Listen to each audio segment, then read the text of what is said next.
Greetings all you hardware aficionados, people on YouTube and people on the Facebook group Retro Machines. It's time for another video, and it's been a very long time since I last posted one, but I'm still going to go for the unscripted approach. So what do I have for you today? First of all, let's turn off the dishwasher. Second of all, this shows how well prepared I was. Second of all, I have, for your viewing pleasure, an Advent 7006, more commonly known as a Mitac 8170. Now, what is this machine? In all honesty, it's an early mid-2000s piece of crap, to be quite honest. Most people would look at it and think, yeah, it's not up to sort of IBM standards or, you know, Toshiba standards or things like that, but this machine is a little on the surprising side, hence why I felt that it was time to do a follow-up video to the one that I did a few years ago on a very broken kitchen floor, and show you all what this machine is about. Now, specifications. This thing came to me as effectively new old stock. If it had been used for a month, you'd be lucky. This thing does not have a mark on it at all. It is pretty much just pristine. So that was cool in itself. I got the original box, charger, etc. The only thing that had been removed was the hard drive. Now, on a quick note with the hard drive, it's using one of them ridiculous L-shaped, like L connectors. So it takes a standard IDE 2.5 inch hard drive, but on the caddy plugged into the hard drive, it requires this stupid connector, which that thing, trying to track down that one specific part for, you know, a machine that's well over a decade old, turned out to be quite a mission. And in the end, I actually have a couple of these as non-working for spare parts, because I found this little batch of them which I took a chance on, and one of them still had that connector in it, so she's now up and working, which is great. So what is this machine all about? Right, well, couple of things. It says it's designed for Microsoft Windows XP. However, Windows 2000 support on this is exceptionally good. Why am I running Windows XP on this? I felt like it. There's no other reason for it. I felt like it. It came to me originally with a 2 gigahertz Celeron in there.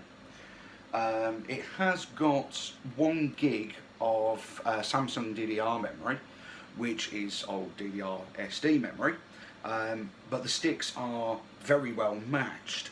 In fact, they are 1 serial number digit different from each other. So I'm really happy about that. This machine doesn't have dual channel, so there's no real benefit to that, I suppose, but it's nice to see that the memory modules were bought together, they've stayed together, and they're in this machine. In terms of hard drive, what did I put in there? I put in a Bogo standard 120 gig Samsung IDE hard drive. I did look at a couple of SSD alternatives because I'm that kind of crazy. Hear me out. We're not talking compact flash situation. For starters, on a machine like this, it's too low of amount of storage anyway. So it turns out that there are some industrial hard drives from many years ago. They're all over a popular auction site you may know of. And these drives are anywhere from a couple of gig to like 30, 40 gig in terms of size. And the beauty of it is they will fit directly into a machine like this with no modifications.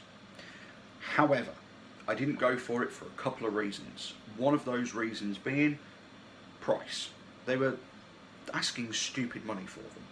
And if they've been in an industrial environment, I can only imagine the amount of read and write cycles those things may have had. So that's out of the question. Purely by price. I mean, if they'd been really, really cheap, I probably would have taken advantage of one. But they weren't cheap for what they were. And second of all, which I kind of put in the first one, is read and write cycles. I'm concerned about it. Not only that, but as long as you've got a well defragged hard drive, for a machine of this era, running Windows XP, it's perfectly fine, really. Having the gig of memory, the machine's not hitting its page file. I don't throw more than one task at it normally, so all's well that ends well on that one. Now the Windows 2000 support, just very quickly, because I looked down and noticed, and I meant to add something to the Windows 2000 support. It has an old school Windows key on it.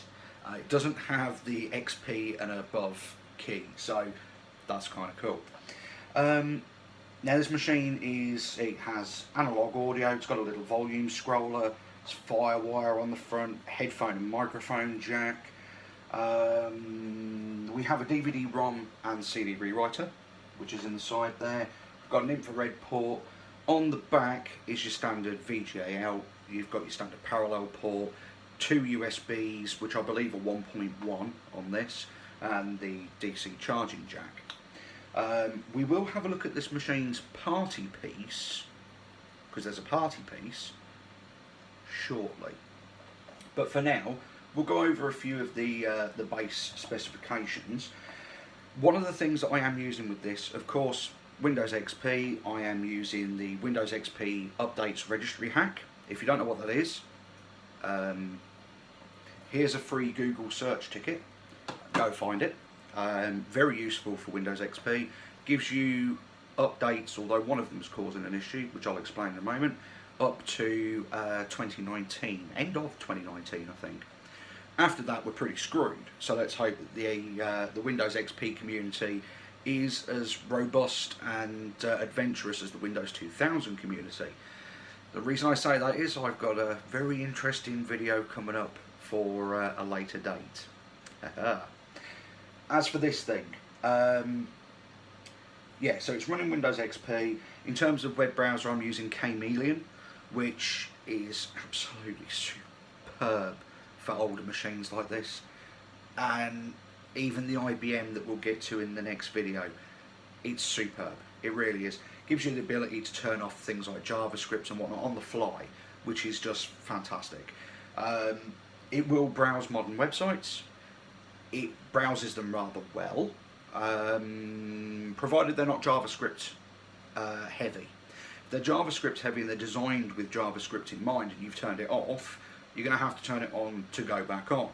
However, turning on JavaScript on this machine, going on like Facebook, etc., it does actually work. It is a usable experience.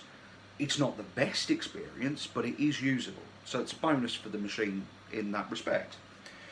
Antivirus.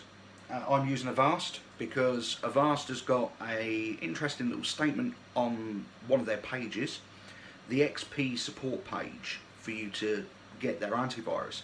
Apparently, according to Avast, they're going to continue to support Windows XP for as long as physically possible. However long that is, I suppose it's a question of how long is a piece of string. But that's interesting to note.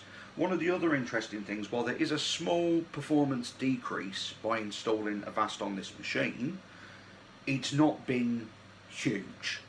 And certainly the small decrease in speed has definitely been worth it for the sake of the machine has full and adequate protection for all modern viruses, etc. Superb. Another winner for it.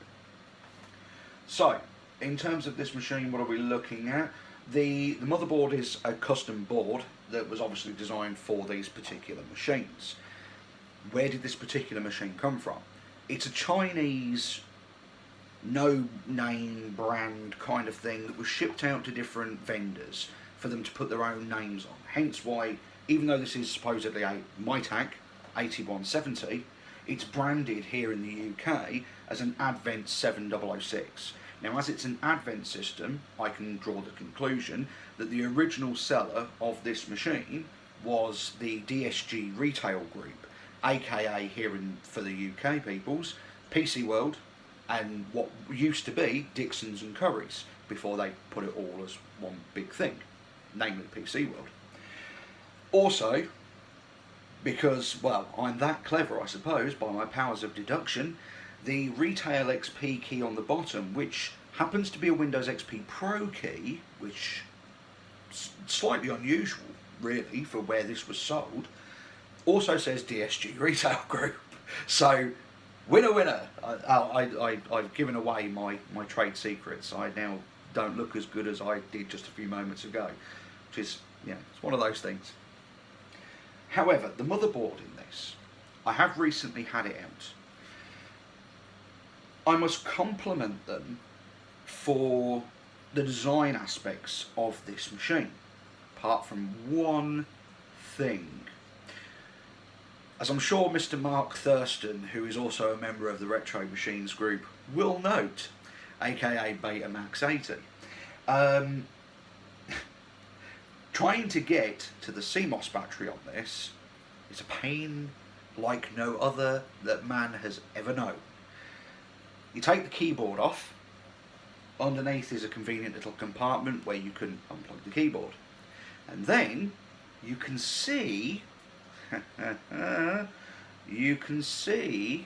the clock battery, which is fortunately a standard CR2032.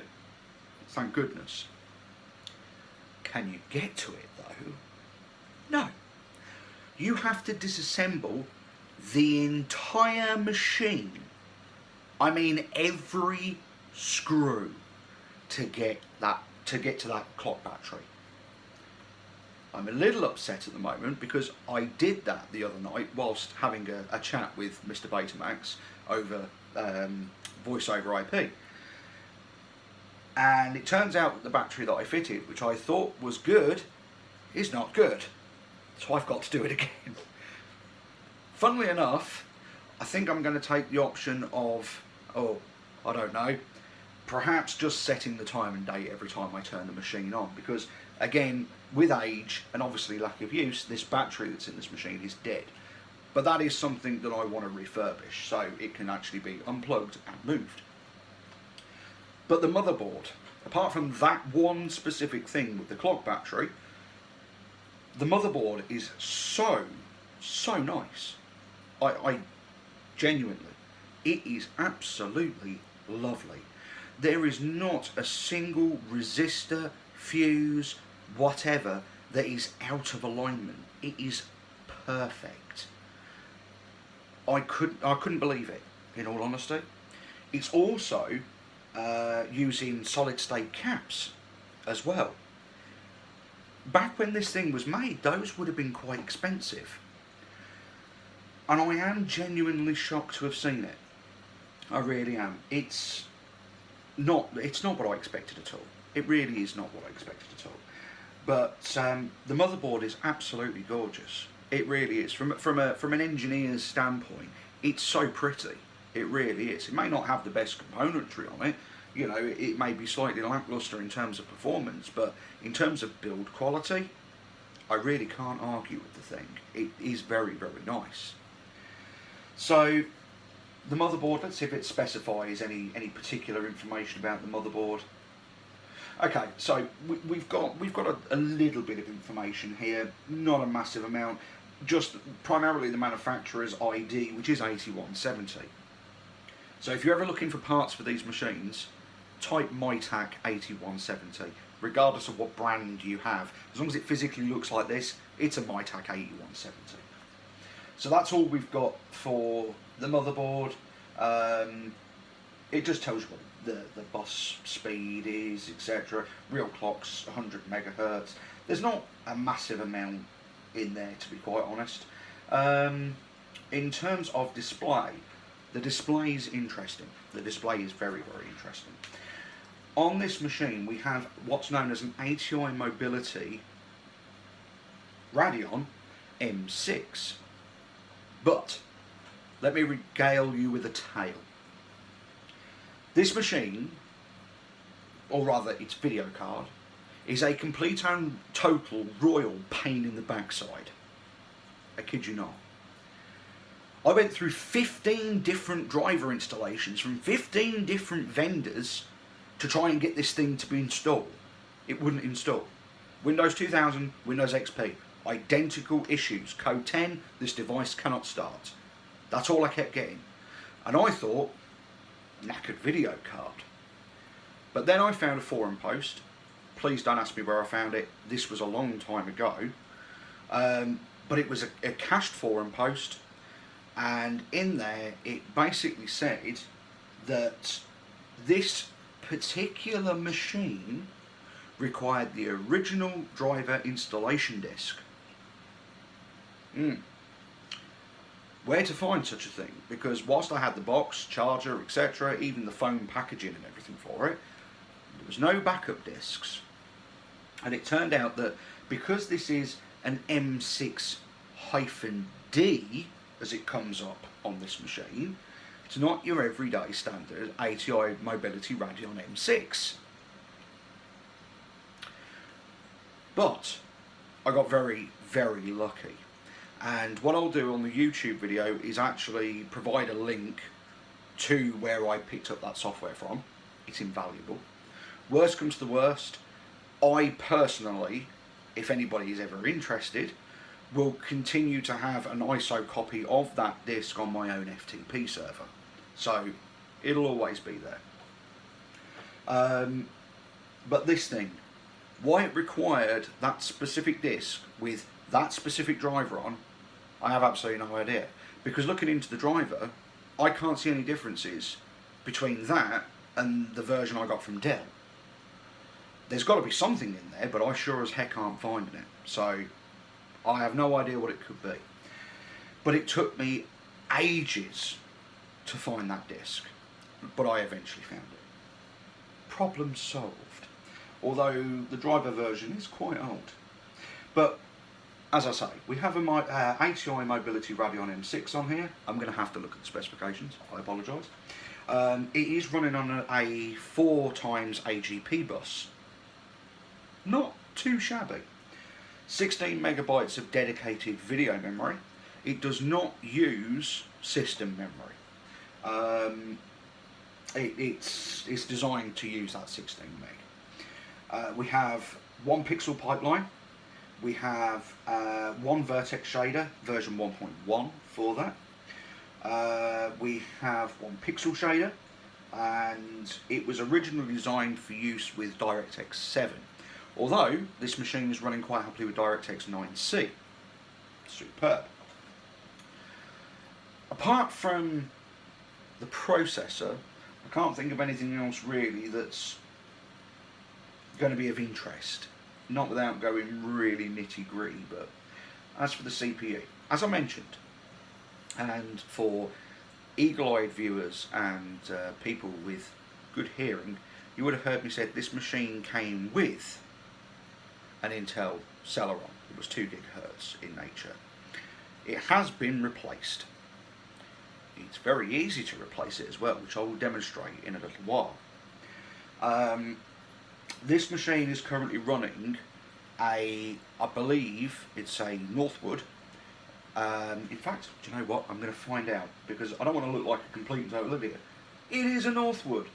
It's running a 2.8 GHz Northwood Pentium 4. This machine's socket is a full-sized desktop socket 478. Yeah. Now, you would be thinking, and quite rightly so, my goodness, the heat output from that thing must be insane. I can't argue with you. 9 times out of 10, I cannot argue with you.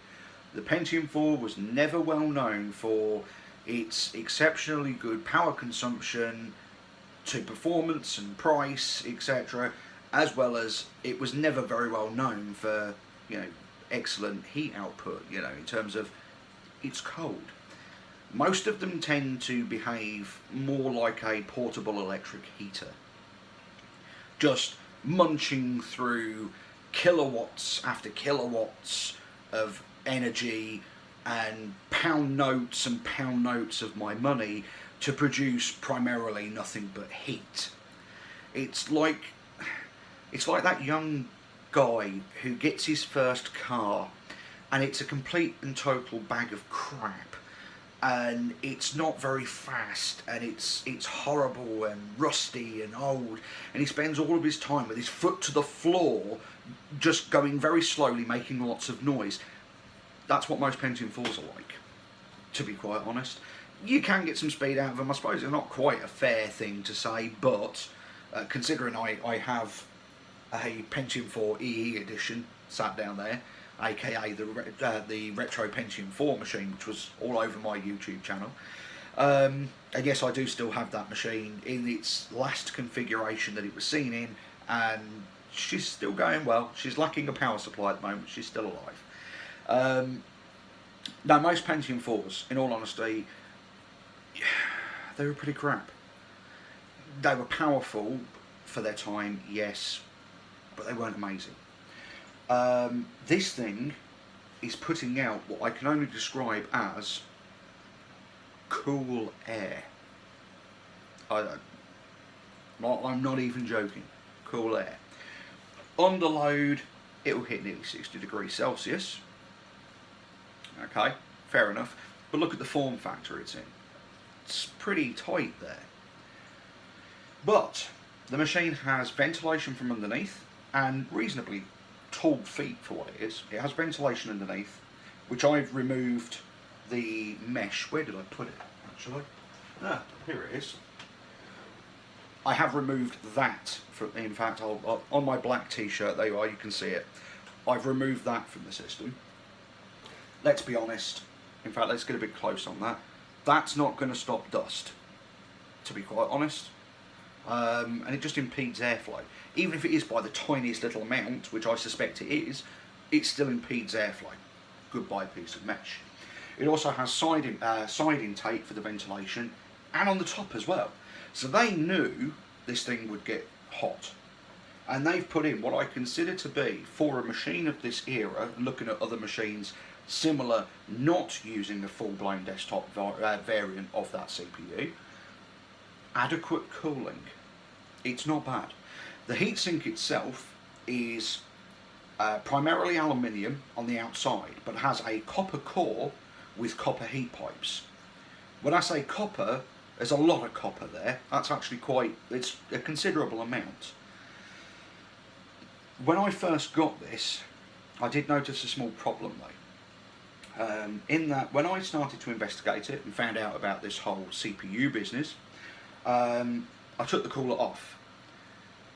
Whoever put this together didn't take off the protective cover for the heatsink when it was installed in this for the first time. I think I may very well, with the second bit of information I'm going to give you, find out why this machine was not in service for very long. Because they'd left that piece of plastic, effectively, on the heatsink, and there was no thermal compound. Yeah. This machine's CPU is long since gone. It's been thrown away. It's worthless and it's potentially damaged.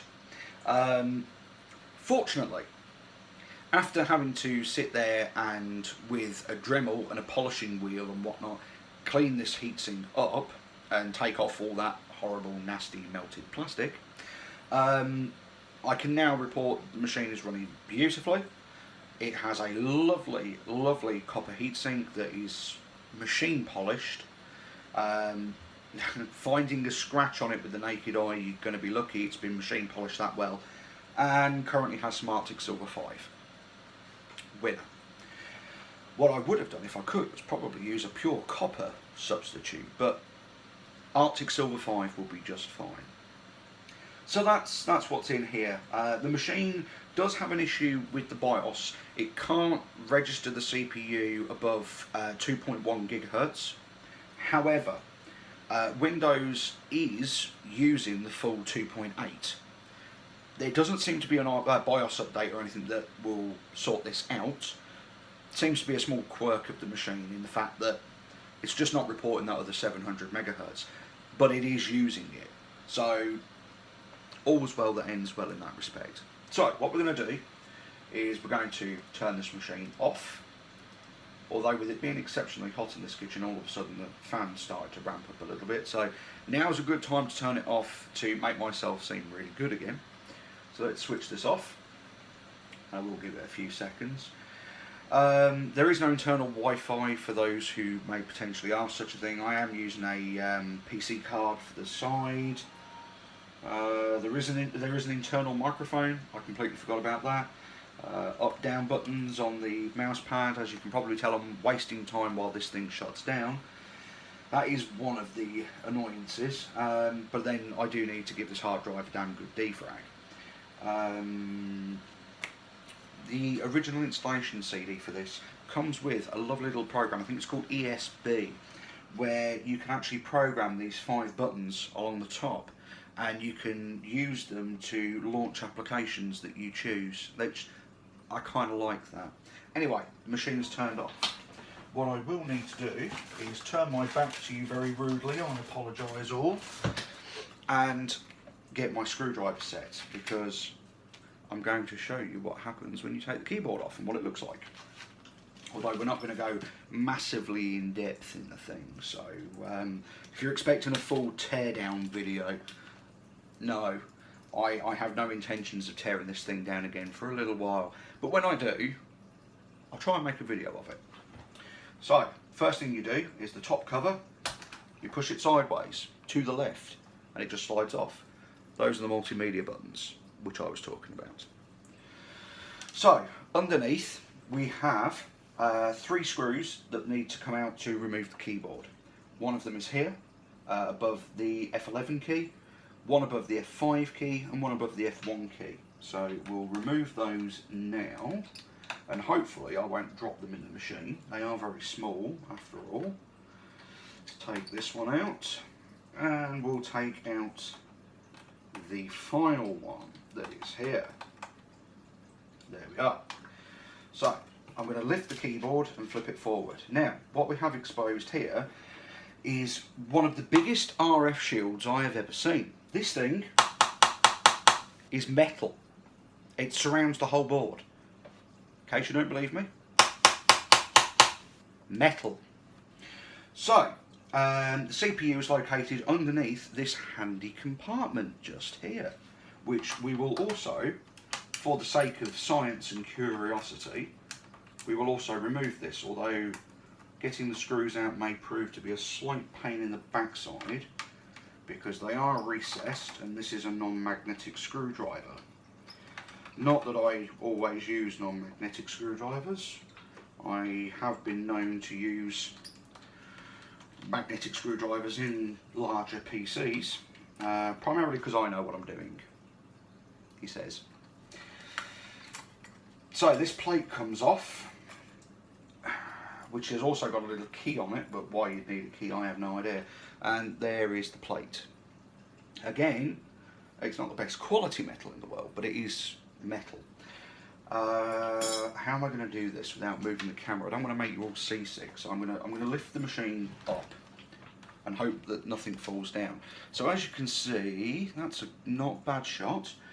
We do have, and believe you me, that is very deep as well. It's a big fan. It's not very big in terms of, you know, length, but in terms of depth, it is pretty big.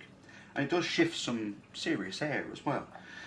We have these 2 little strips here which help to make contact with the plate that goes above it to help dissipate more heat, which is kind of cool, considering that plate is then attached to the surrounding metal, of which here is warm to the touch. So it's spreading the heat quite nicely. But that is a very, very deep, solid cooler. And all you need to do to remove it is unplug the fan wire, which is just there. And then it's 3 screws and the whole unit simply lifts out. Nice and easy. So, would I suggest to people to go rushing out and buying this thing? No. No, I wouldn't. One, it leaves more spares for me out in the wild. But more importantly, yes, you can upgrade the CPU. In fact, you can probably go pretty mad with the CPU. I mean, I thought 2.8 gigahertz was going far. Depending on what you've got lying around simply for testing reasons, it may even go further. Whether you'd want to go further though, I don't know. But that integrated video card, it's a severe limitation of the machine. It does work, it can play some games, but we're talking primarily 2D stuff. 3D, the machine struggles. And to be quite honest, with only 16 megabytes of dedicated video memory and not an amazingly fast clock speed, I mean, it's reasonable for what it is, but it's not amazingly fast. A GeForce Go of the same sort of era would have would trounce it, absolutely trounce it. That seems to be a limitation on this. I am aware that some Mitac systems, the 8170s, did have included Savage video cards. However, turns out those Savage video cards are worse than this ATI variant. So I wouldn't really worry about it. I wouldn't bother with that. If you want something for old school productivity, some 2D gaming, that kind of thing, this could be well worth it. It really could. I don't know whether you'd ever find one in the condition that this one is in terms of not a single mark on the thing. But if somebody's giving one away, or it's really cheap, I personally wouldn't pick it up. This was exceptionally cheap and has provided some form of entertainment. It's not too bad at all. However, I wouldn't suggest spending good money on it. So if you see any out in the wild and you do pick them up, then by all means, post it up on Retro Machines, let us have a look. I would be very interested to have a look. If you're not on the Retro Machines Facebook group and you're watching this on YouTube and you have one of these machines or you've got some pictures of these machines, I certainly would love to see them. I really would. So pop it in the comments, etc. I would love to see it. Anyway, I'm now going to put this thing back together and get it off my desk, and I will try and post some more videos at some point soon, although family life and whatnot makes it quite difficult. So thank you very much for watching, comment, subscribe, etc., and I will catch you all in the next video.